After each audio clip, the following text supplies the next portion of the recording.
Bonjour à tous et bienvenue sur Fiscalite. C'est avec un réel plaisir que je vous retrouve aujourd'hui avec une nouvelle vidéo. Si vous arrivez pour la première fois, je vous souhaite la bienvenue et je vous conseille de vous abonner, de liker les vidéos et de partager. Vraiment, la meilleure façon pour vous de nous remercier, c'est de liker ces vidéos et de les partager. Merci à ceux qui le font vraiment de manière très naturelle et très spontanée. Merci à tous ceux qui nous laissent des messages. Nous lisons vos messages et ça nous fait vraiment très chaud au cœur et nous sommes vraiment très encouragés. Alors, comme je disais, je viens aujourd'hui avec une nouvelle vidéo. Je me présente rapidement pour ceux qui ne me connaissent pas. Je suis Ervine Nadège, comptable indépendant, fiscaliste, entrepreneur web. Sachez qu'ici, nous parlons de comptabilité, fiscalité,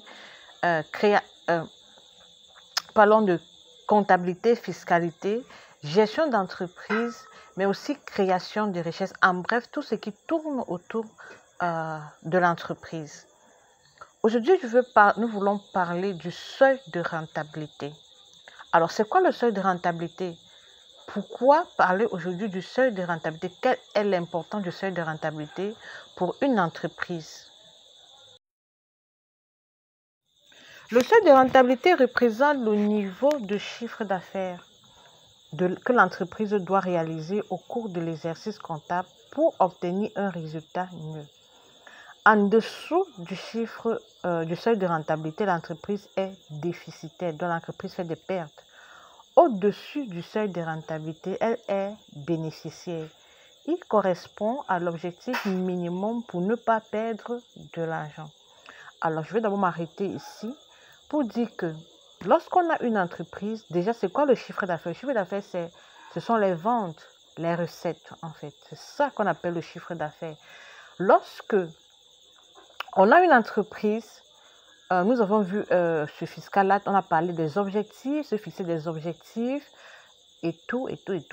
Mais les objectifs, comment est-ce qu'on les fixe? On ne fixe pas on ne se lève pas un matin, on ne rêve pas la nuit, on voit les objectifs qu'on va fixer. On ne se lève pas un matin, on dit je vais fixer les objectifs parce que j'ai vu dans une vidéo sur YouTube, on disait que pour une entreprise, vraiment, il faut fixer des objectifs. Alors moi, je vais vendre, disons, 3 millions par mois, je vais vendre 20 millions par an. Les objectifs sont fixés en fonction de certains agrégats, en fonction de certains indicateurs. Et l'un des indicateurs sur lequel un entrepreneur doit se baser pour fixer ses objectifs, c'est le seuil de rentabilité. Donc, on vous dit que le seuil de rentabilité, c'est le niveau du chiffre d'affaires à partir duquel votre entreprise, donc le niveau de chiffre d'affaires où vous avez un résultat nul, un résultat zéro. Donc, après le seuil de rentabilité, votre entreprise, votre activité commence à être rentable. Mais avant que vous n'ayez atteint le seuil de rentabilité, l'activité est déficitaire. Donc, si vous ne voulez pas perdre de l'argent, puisque c'est l'objectif premier quand on a créé une entreprise, personne ne veut créer son entreprise et perdre de l'argent. Quand on ne veut pas perdre de l'argent, il est important de calculer le seuil de rentabilité. Et on se fixe l'objectif et le seuil de rentabilité devient notre objectif minimum à atteindre. Donc, si je calcule mon seuil de rentabilité de 2000, nous sommes en 2023, et mon seuil de rentabilité 2023, c'est de 5 millions. Tant que je n'ai pas atteint 5 millions, je suis dans les pertes. Tant que je n'ai pas atteint 5 millions de chiffre d'affaires, je suis dans les pertes. Mais dès que j'atteins 5 millions de chiffre d'affaires, je suis au niveau 0. C'est-à-dire, je n'ai pas de perte, je n'ai pas de profit. Après mon chiffre d'affaires, après les 5 millions, 100 000, ok, les 100 000 commencent à être mon bénéfice. Quels sont les avantages du calcul du seuil de rentabilité? Donc, nous disons que l'intérêt du calcul du seuil de rentabilité est de permettre de définir l'objectif à atteindre sur une période donnée. Le seuil de rentabilité permet de fixer des objectifs et de mettre les plans d'action appropriés au chiffre d'affaires à développer. Je l'ai déjà dit en introduction, je l'ai déjà dit. Donc, quand vous avez calculé votre seuil de rentabilité, c'est à partir de là que vous fixez des objectifs en fonction du seuil de rentabilité que vous avez calculé. Et quand vous fixez des objectifs, vous définissez donc la politique, les plans d'action que vous allez mettre en place pour pouvoir atteindre ces objectifs. Donc, si vous n'avez pas calculé le seuil de rentabilité et que vous avez juste fixé ces objectifs en l'air, vous risquez croient que votre activité est rentable, pourtant elle ne l'est pas. Parce que l'activité rentable, ce n'est pas quand on a un bénéfice dans le bilan. Ce n'est pas quand le comptable vous dit vraiment, en cette fin d'année, on a un bénéfice. On peut avoir le bénéfice, mais ne pas avoir atteint le seuil de rentabilité. C'est-à-dire, on est dans l'activité n'est pas encore rentable. Le seuil de rentabilité est aussi un indicateur clé pour le prévisionnel financier en phase de création d'entreprise ou dans le cadre d'une reprise parce qu'il permet d'apprécier la rentabilité de l'entreprise avant acquisition. Donc, en cas de création d'entreprise, une entreprise nouvellement créée, le seuil de rentabilité est calculé en fonction des prévisions. Puisque c'est aussi un prévisionnel, puisque c'est aussi un indicateur de prévision, on le calcule aussi sur la base des prévisions pour savoir quand est-ce qu'on va atteindre le seuil de rentabilité et définir justement les plans d'action et tout en fonction vraiment du seuil de rentabilité qu'on a calculé. Et en cas de reprise, on le calcule pour voir si l'activité est rentable et à partir de quand est-ce que l'activité sera rentable, qu'on sera retourné dans les fonds qu'on a dépensés pour acquérir l'entreprise. Donc, vous voyez donc que le seuil de rentabilité est vraiment très, très, très important parce que c'est lui qui valide la rentabilité.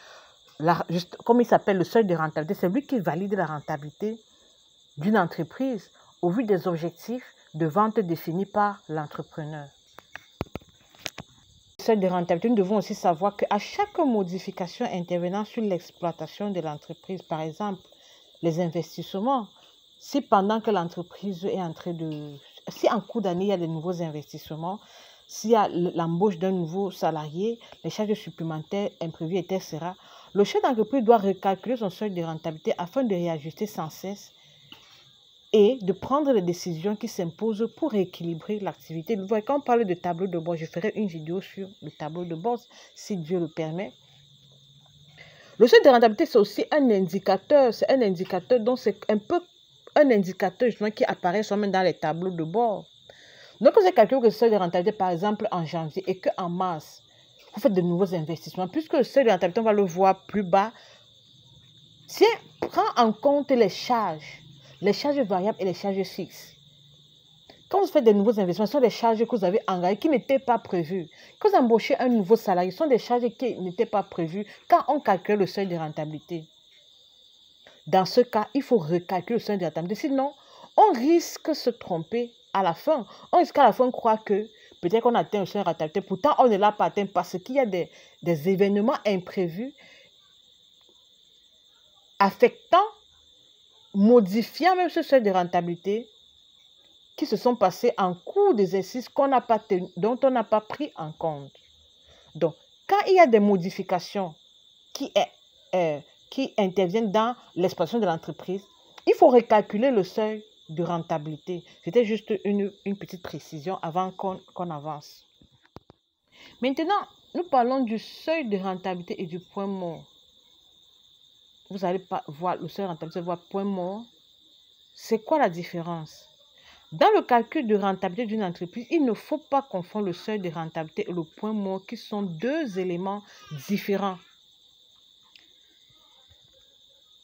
Le seuil de rentabilité représente le chiffre d'affaires que l'entreprise doit réaliser pour avoir un résultat nul et être rentable, tandis que le point mort correspond à la durée nécessaire pour atteindre ce résultat nul. C'est-à-dire que le point mort vous permettra de connaître la date à laquelle votre entreprise aura atteint son seuil de rentabilité, à partir de quel moment l'activité devient bénéficiaire. Donc le point mort, c'est la date. On a calculé le seuil de rentabilité, c'est 1 million. Maintenant, à quelle date est-ce qu'on aura atteint ce 1 million? On calcule la date, ça peut tomber en juin ou en juillet. Ok, on sait qu'en juin, en juillet, si tout marche comme prévu, on aura atteint notre seuil de rentabilité. Donc, cette date-là, c'est le point mort. Mais le seuil de rentabilité, lui, c'est un chiffre d'affaires. Le point mort, c'est une date. Alors, avant de continuer, nous allons voir quelques conseils sur le calcul de la rentabilité d'une entreprise.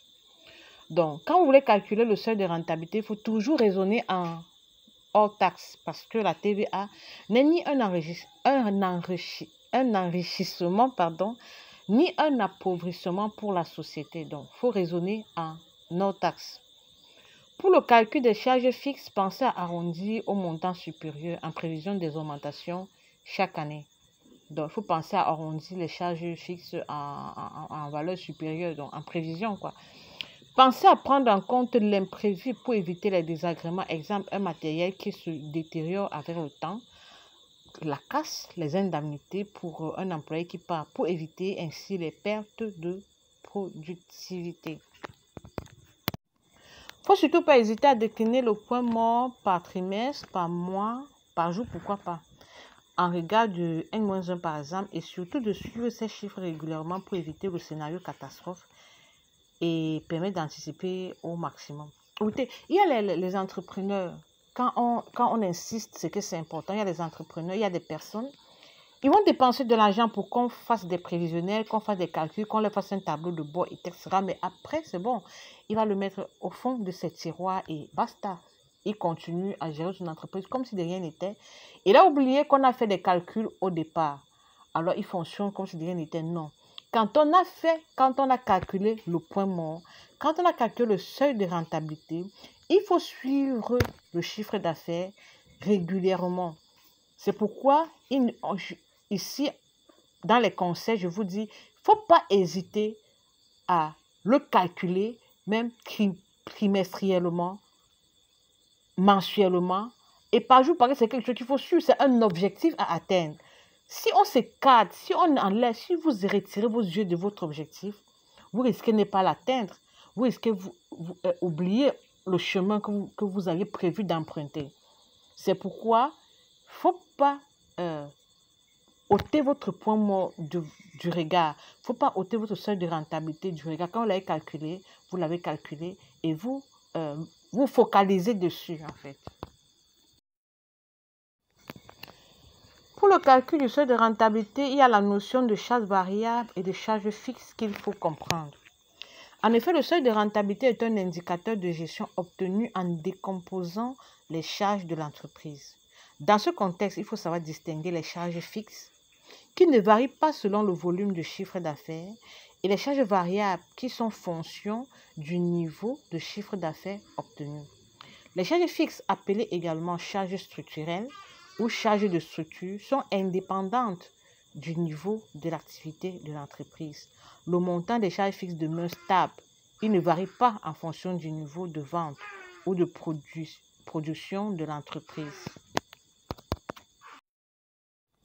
Les charges fixes sont récurrentes et déterminées à l'avance. Parmi les charges fixes, on peut trouver les loyers commerciaux, les primes d'assurance, les honoraires, les salaires, les dotations aux amortissements, etc. À l'inverse, les charges variables, appelées également charges opérationnelles, varient directement en fonction du niveau de l'activité, c'est-à-dire du chiffre d'affaires. Il s'agit par exemple des achats de marchandises, des achats de matières et fournitures, de l'énergie utilisée, électricité, essence, des frais de distribution.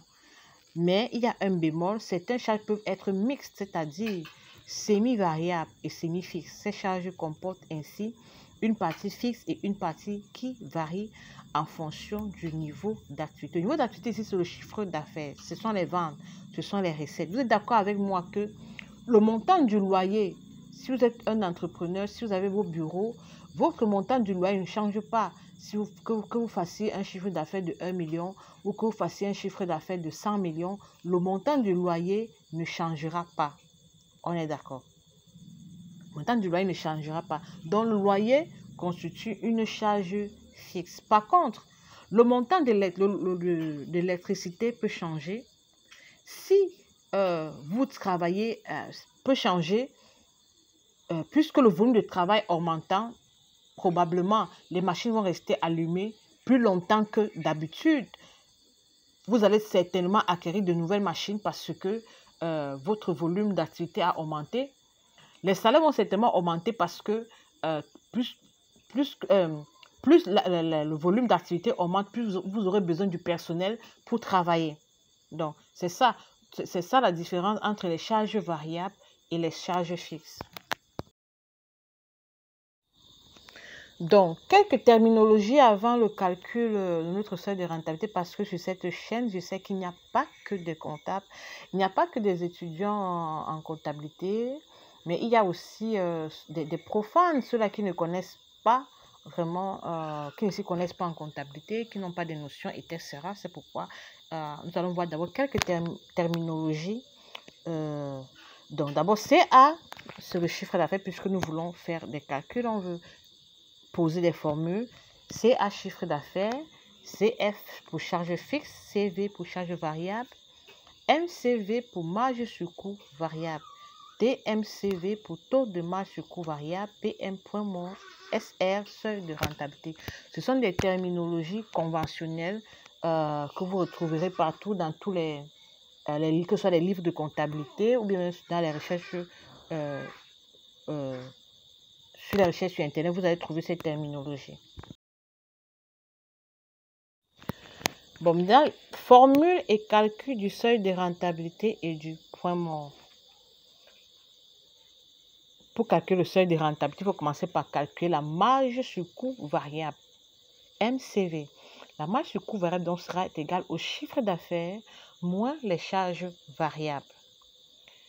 Il faut aussi calculer le taux de marge sur coût variable, TMCV, qui sera égal à la marge sur coût variable divisé par le chiffre d'affaires. Enfin, le seuil de rentabilité SR sera égal aux charges fixes divisé par le taux de marge sur coût variable.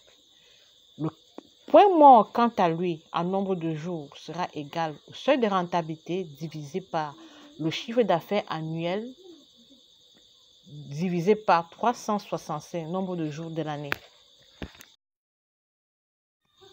Nous finissons enfin par un cas pratique. Supposons que nous avons notre entreprise qui s'appelle justement cas pratique.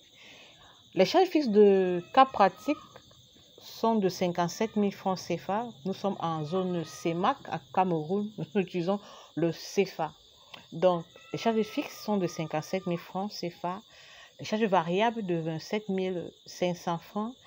Le chiffre d'affaires réalisé en N-1 est de 110 000. Je l'ai dit, quand on veut calculer le seuil de rentabilité de l'année N, par exemple, en 2003, on veut calculer le seuil de rentabilité en 2023. Nous allons utiliser les éléments de 2022 pour pouvoir faire le calcul. C'est pourquoi ici, vous allez voir chiffre d'affaires réalisé en N-1, 110 000 francs CFA. Donc, on commence par calculer la marge sur coût variable. Nous l'avons dit, c'est égal au chiffre d'affaires moins les charges variables. Nous avons 110 000 moins 27 500 égale 82 500. Ensuite, nous calculons le taux de marge sur coût variable qui, lui, est égal à la marge sur coût variable divisé par le chiffre d'affaires. Donc, 82 500 divisé par 110 000. Qui nous donne 0,75.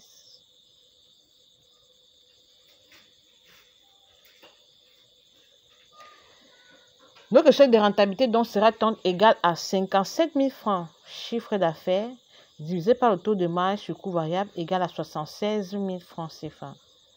Enfin, notre point mort, 110 000 divisé par 365, nous avons 301,37. Donc, le seuil de rentabilité, 67 000 francs divisé par 301, notre point mort sera à 247,26 jours. Alors, j'espère que vous avez appris quelque chose. Si vous avez appris vraiment quelque chose de plus, likez, partagez. Laissez-nous un gros pouce bleu pour nous encourager. Vous allez trouver en description nos adresses, mail, la liste de nos prestations, nos contacts, etc. Alors, portez-vous bien. À bientôt pour une nouvelle vidéo.